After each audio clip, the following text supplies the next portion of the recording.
Here we go. A couple of weeks ago I did a video about the GVM motorised slider, and you can see that up here. I really enjoyed filming that video because you can get some really interesting shots using a slider, especially a motorised slider. So I thought I'd put together for you a bunch of tips to spice up your videos using a slider.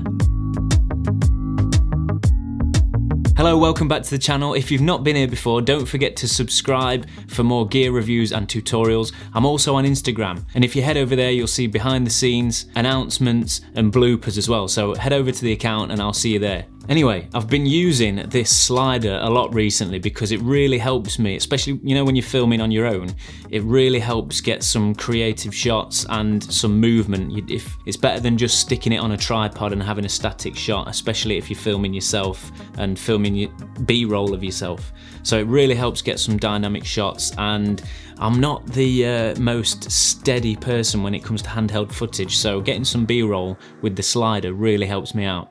So I'm going to give you some tips. I don't know how many there are yet because I've got a little list here, but there's some tips within tips, so it's like a bonus really. So let's get straight into the techniques.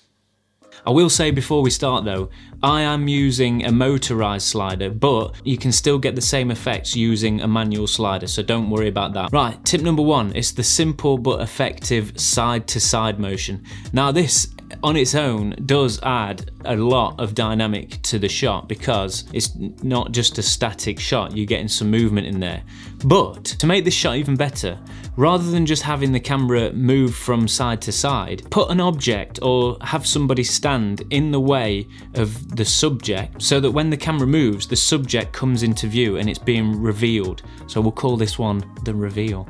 So yeah, it just adds another dynamic to the shot. That subject is being revealed, and it's such a cool look that you can get from a slider. You can do this with gimbals as well, but obviously talked about that in my other video, why using a slider is completely different to using a gimbal and vice versa. Anyway, bonus tip number 2 on the side-to-side motion is get 2 or 3 different shots of the same shot. Let me explain.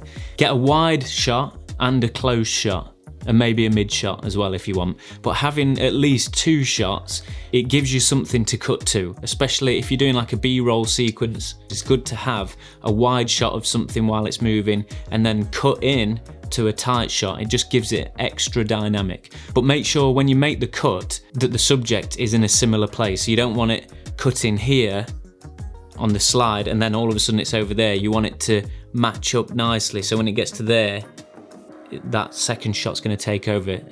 It'll make sense. I'll give you an example. Right, the second technique is instead of going side to side, you're going backwards and forwards. So what we're going to do is I'm going to take the slider off of the tripod and reposition the plate underneath. So we're going to have it going this way. Yes, you could just rotate the tripod. However, the tilt and the pan will work differently depending on where you've got the plate attached. And you'll know what I mean. That'll become clear when you try any of these. I'm gonna slide this in and then rotate the camera. So now we've got a forwards and backwards motion. Now the reason why I use another tripod head on top of the slider itself instead of just mounting the camera straight to the tripod is that we've then got more flexibility with an extra tilt and pan moving head. So we can get even more shots that way then. Bonus tip here is while you're sliding along, you could reveal your subject by tilting upwards or down when you're dollying in and out, or you could tilt down or up when you're coming backwards as well, and that just creates even more movement in the frame, and it's just really dynamic, that type of shot, especially if you're filming large buildings and stuff like that and you want to reveal the whole building. It looks really good. Right, sorry I can't get any closer because this is in the way. But I found that when doing the forward and tilt shots, it was better to use my bigger fluid head underneath than this one on top, because this is a stronger head. So it meant that I could get a smoother tilt like that look, whereas the other one, it's a little bit jolty. So I can be more accurate with this larger tripod head, so that's something to bear in mind. You can do all of these things, all of these techniques with the gear that you've got, but you're gonna do it better when you've got quality gear. So just bear that in mind. Obviously it's still gonna look good, and you might just need a little bit of extra practice to get rid of those jolts, but still get good looking shots. Mine certainly aren't perfect all the time. Bonus tip number 2 here, you've also got the option with all of these techniques to use manual focus or autofocus, so you can have the subject in focus throughout the whole length of that movement or the slide, or you could bring it into focus or out of focus. Right then, technique number 3. This is what I was talking about earlier, by repositioning the tripod head plate, because now what we can do is tilt. Now let me bring this up a little bit so you can see. Well, you probably can't see my face anymore, but now what we can do is tilt the tripod head so it's on an angle, and now we've got the option to go diagonal with our slider. Obviously I haven't plugged it in, so I'm having to hold it, but anyway, so we can go diagonal. The only thing with this is the camera is now at an angle as well, so you're gonna get a diagonal shot, which doesn't look great, but there's a few options. You could get one of these Z plates, and you can move these in all directions, and you just put your camera on top of there, so that would mean that your camera would be horizontal throughout the whole diagonal movement. I wouldn't recommend getting this plastic one because it doesn't really, if you've got a heavy camera, it doesn't really stay in the right place. So I'll leave some links down below so you can have a look at some different ones. But the other option is to reposition your tripod head again. So you put this on sideways, pop it in, and then spin that round, then tilt the camera.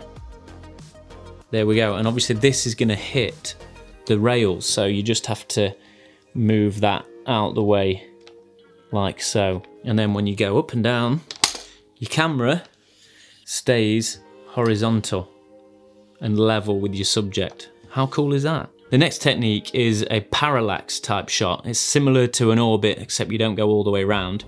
And you've got the side to side motion with the slider already, but then you're gonna pan the camera so that the subject stays in the middle of the frame all the time. Again, you can do this manually if you've got the tripod head and your slider doesn't have the option to do the panning, but this one has, so it's got this little rail inside, and if you move these little bits as you're panning along, the camera moves round for you, so you don't have to do anything. It's nice and smooth. It's a really good shot because you're not just sliding past your subject, you're actually keeping it in the center of the frame, which is keeping the attention on that subject. So it's a really good shot, and it's super simple to do, especially if you've got a slider that does it for you. But it's nice and easy to do manually as well if you've got a head on top of your slider plate.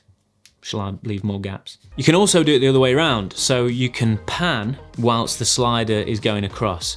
This seems to work better for landscape shots or when you're showcasing rooms in a house and stuff like that, because you're showing the whole span of the landscape or the shot. So you're revealing more of what's in the frame.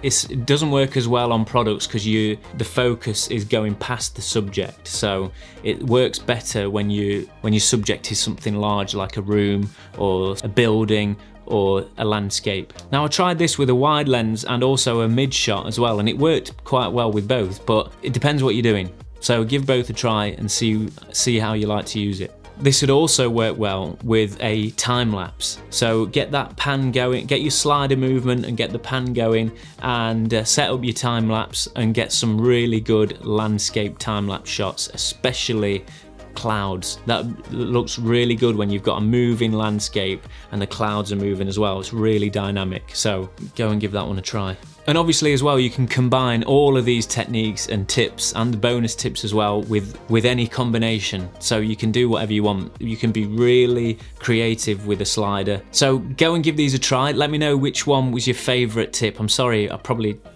got messed up with the numbers along the way, but let me know which one was your favorites down in the comments below. Don't forget to subscribe and like the video, share it with your friends, and I think that's it.